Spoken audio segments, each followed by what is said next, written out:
सुख है तो दुख भी है। जीवन में अगर आपके जीवन में अगर दुख है, तकलीफ है, कष्ट है, हम ये नहीं कहते कि आपके जीवन में दुख नहीं आएगा। कोई कहे तो हो सकता है वो भगवान हो, कि वो कह दे कि मैं सारा दुख, तुम्हारे पास दुख आएगा ही नहीं, तो वो हो सकता है भगवान हो। पर शिव महापुराण की कथा करिए, मृत्यु लोक में अगर जन्म लिया है, माता के गर्भ से अगर जन्मे हो, पृथ्वी पर अगर जन्म हुआ है, तो शिव महापुराण की कथा कहती है कि जीवन में दुख तो आएगा, सुख भी आएगा, पर घबराना नहीं है। एक काम करना कि जीवन में अगर रोग आए, बीमारी आए, तकलीफ आए, कष्ट आए, सारे दुख तकलीफें अगर जीवन में आ रही है, तो एक काम करना, शंकर के मंदिर में जाना मत छोड़ना, शिव का स्मरण करना मत छोड़ना। पंचाक्षर मंत्र नमः शिवाय, षडाक्षर मंत्र ओम नमः शिवाय, या फिर श्री शिवाय नमस्तुभ्यम, इस मूल मंत्र का जाप करते हुए अपने जीवन को निकालना, हो सकता है तेरे दुख कट कर। जैसे भैया जी बोले कि बीमारी इतनी बड़ी थी, डॉक्टर ने भी कह दिया था कि कैंसर होगा, निश्चित है कि कैंसर होगा, जांच भी पहुंच गई, पर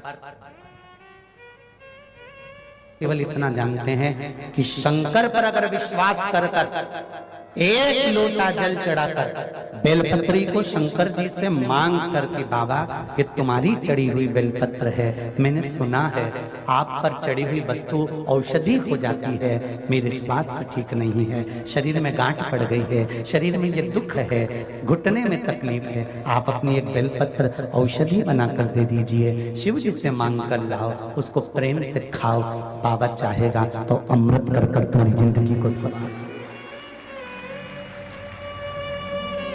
हमें ना तंत्र आता, ना मंत्र आता, ना साधना आती, हम तो केवल शंकर को जानते हैं, और वो भी पूरा नहीं जानते। संसार में जो पैदा हुआ वो परमात्मा को कैसे जान सकता है?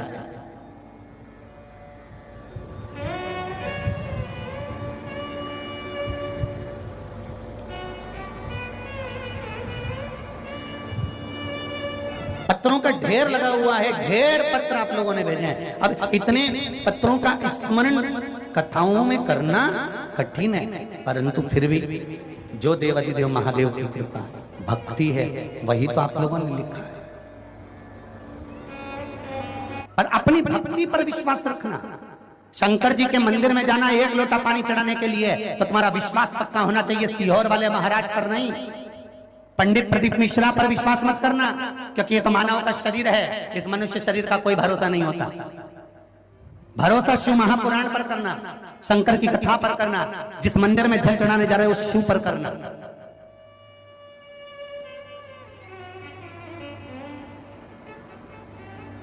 विश्वास शिव पर होना चाहिए, ये भरोसा करा। ये पत्र में आया, देखिए कितना सुंदर भाव लिखा है। गुरुजी मेरी 2 बेटियां हैं, जिसमें से बड़ी बेटी जिसको जन्म से शुगर है, अभी वह 17 वर्ष की है, 500 शुगर रहती थी उसको, बड़ी तकलीफ थी गुरुदेव, जन्म से ही वो शुगर का मरीज है।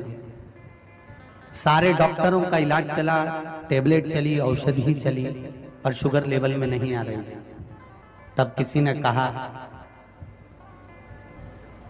कि भोलेनाथ पर चढ़ी हुई एक बेलपत्र खिलाना प्रारंभ कर, एक लोटा जल चढ़ाना प्रारंभ कर, बाबा की कृपा से अब वो 500 रहने वाली शुगर 250 पर आ गई है। ये शिव की कृपा है। बेटो बहन, हर हर महादेव। अब इसमें कोई सीहोर वाले महाराज ने तुमको कुछ निकाल कर दे दिया कि कोई बूटी दे दी कि सीहोर वाला महाराज को जड़ी जानकर घुमा के फेंक दे, ऐसा कहीं घुमा के फेंकने वाला हो तो सीहोर वाले महाराज को बता देना, एक डंडा निकाल के कुबेरेश्वर बाबा का मंदिर जल्दी बनवा देंगे। कर्म तुम्हें करना पड़ेगा, मंदिर तक तुम्हें जाना पड़ेगा, एक लोटा जल तुम्हें चढ़ाना पड़ेगा। एक पत्र हो रहे उसको भी सुन लीजिए।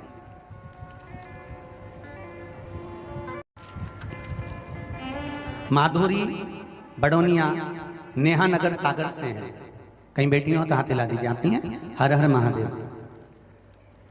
गुरुजी हम पिछले 1 साल से कथा सुन रहे हैं आपके द्वारा, सुना था धतूरे और अबीर वाला उपाय तो किया, मेरे पापा के हाथ कांपते थे, 24 घंटे हाथों में कंपन रहता था। गुरुदेव वो धतूरे वाला प्रयोग करा, उस दिन से आधे घंटे के बाद उनका हाथ का कंपन बंद हो गया और वो एकदम स्वस्थ हो गए। ये शिव की कृपा। अगला वर्णन किया है, मेरे बाबा ने कितना दिया है इस पत्र में वर्णन कर सकती हूँ गुरुजी। मेरे दांत में बहुत दर्द था, आपने जो कथा में बताया था रुद्राक्ष के जल और खाली पेट बेलपत्र के पानी का, वो मैंने करना प्रारंभ करा और मुझे आराम लग गया। मेरी बहन की बेटी खाना नहीं खाती थी, जबरदस्ती उसके मुंडा में ठूसना पड़ता था। जय हो। तब उसको आपका बताया हुआ 11 समी पत्र वाला उपाय, पीपल के पत्ते वाला बेलपत्र वाला उपाय करवाया। अब उनकी बेटी खुद हाथ से भोजन मांगकर खाती है, उसको ठूसना नहीं पड़ता है। ये शिव कृपा। अब शंकर की भक्ति कहते किसको है, करना कैसी है, उसमें कोई दूसरा नहीं, करना तुम्हें पड़ेगा। बैठो बहन बैठो, हर हर महादेव, बैठो। शिव कृपा।